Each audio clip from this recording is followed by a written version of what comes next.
اوناسس نامی ایک یونان کا شخص تھا جو بہت امیر کبیر تھا. وہ نمبر لگتے ہیں نا 8ویں نمبر پہ اور 7ویں نمبر پہ 6 نمبر پہ دنیا کا امیر ترین شخص کون ہے, تو کسی زمانے میں وہ ان نمبروں میں تھا. تو اس کی آنکھوں کے یہ پپوٹے کام کرنا چھوڑ گئے.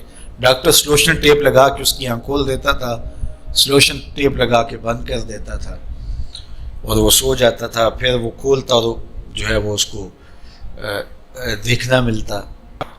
تو یہ آٹومیٹک سسٹم خراب ہو گیا. تو کسی نے اوناسس سے ایک دن پوچھا کہ تیری زندگی کی سب سے بڑی خواہش کیا ہے؟ یہ جہازوں کے بیڑے تیرے ہیں, یہ اتنے بڑے کاروبار ہیں, تا حد نظر پھیلے ہوئے بنگلے, اتنا کچھ, تو کوئی خواہش رہ گئی ہے؟ اس نے کہا ہاں ایک میری خواہش رہ گئی ہے. تو سننے والے نے کہا کہ کیا؟ کہا کاش کہ اپنی آنکھیں اپنی مرضی سے کھول سکوں, یہ میری خواہش ہے. تو اس نے کہا کہ اگر اس کے لیے تجھے کوئی پیسے لگانے پڑے تو کتنے کو پیسے لگائے گا؟ کہا ساری دولت لگا دوں گا, کاش کہ اپنی آنکھیں تو اپنی مرضی سے کھول سکوں. تو میرے ان دوستوں میں سے کئیوں کو آج یہ احساس ہوا ہوگا کہ یہ بھی کوئی نعمت ہے. اور جو 24 گھنٹے ہمارے ساتھ ہے, تو اتنی نعمتیں ہیں ہمارے اوپر اللہ کی, اور اس کو ہم اپنے حساب سے چھوٹا یا بڑا کہہ لیتے ہیں, لیکن وہ اتنی بڑی ہیں کہ اگر وہ چھن جائیں تو پھر پتہ چلتا ہے کہ جو ہے وہ کتنی بڑی نعمت سے ہم محروم ہو گئے. میرے ایک ملنے والے ہیں, ان کے منہ میں لعاب کی مقدار کم ہے, جس کو ہم نے کبھی سوچا بھی نہیں کہ یہ بھی کوئی نعمت ہے. یہ قدرتی گریس ہے جو منہ کو تر رکھتی ہے اور بولنے میں مدد ملتی ہے, اور نظام انہضام کو اس سے بہت زیادہ فائدہ پہنچتا ہے. لیکن ان کا مسئلہ کیا ہے کہ مقدار کم ہے.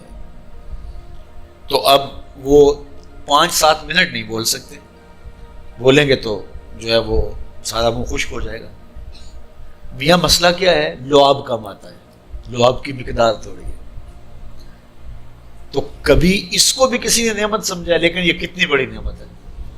وہ کسی علاقے میں انہوں نے یہ کیا کہ یہ مینڈک نہیں ہوتے, مینڈک, یہ انہوں نے وہاں سے ختم کروا دی, دوائی ایسی ڈالی کہ یہ آواز نکالتے ہیں یا اس طرح کا وہ مسئلہ ہوا. تو اب کیا ہوا کہ چاول کی فصل پر ایسی سنڈیاں آ گئیں کہ جس کا کوئی علاج ہی نہیں تھا. تو یہ پانی کے اندر جو مینڈکیں ہوتی ہیں, یہ ان حشرات کو کھاتی ہیں جو فصل کے لیے نقصان دہ ہوتی ہیں. تو اب وہ مینڈکیں ڈھونڈتے پھرتے ہیں. اب ہمیں نہیں پتا کہ کون سی چیز کتنی بڑی نعمت.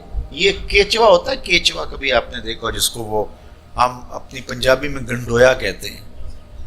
کبھی آپ نے سوچا کہ اس کا سلسلہ کیا ہے؟ یہ مٹی کھاتا ہے, ایک طرف سے دوسری طرف سے نکال دیتا ہے. اور اب ہمارے ادھر ایک ذمہ دار تھا, تو وہ بچوں کو پیسے دیتا تھا کہ وہ لے کر کے اور اپنی فصلوں میں چھوڑتا تھا. اس کو کسی ماہر نے بتایا کہ یہ زمین کی زرخیزی کا جو ہے وہ سبب ہے, کہ ایک طرف سے کھاتا ہے دوسری طرف سے نکال دیتا ہے, اور وہ مٹی اتنی زرخیز ہوتی ہے کہ دوسری مٹی میں جب ملتی ہے تو کیمیائی کھادیں بھی وہ کام نہیں کرتی جو یہ کیچوا کام کرتا ہے. اور بھی پتہ ہی نہیں ہے کہ ہمارے اطراف میں اللہ نے کتنی نعمتیں ہمارے لیے پھیلائی ہوئی.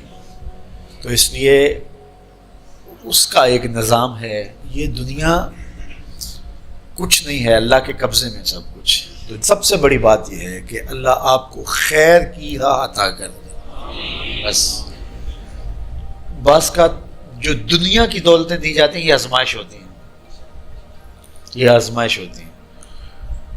تو جو آپ کو کسی سے نیکی کرنے کی توفیق مل جائے, کسی کی مدد کرنے کی توفیق مل جائے, کسی دکھی کے کام آنے کی توفیق مل جائے, کسی کی جان بچانے کی توفیق مل جائے, تو یہ بہت بڑی دولت ہوتی ہے.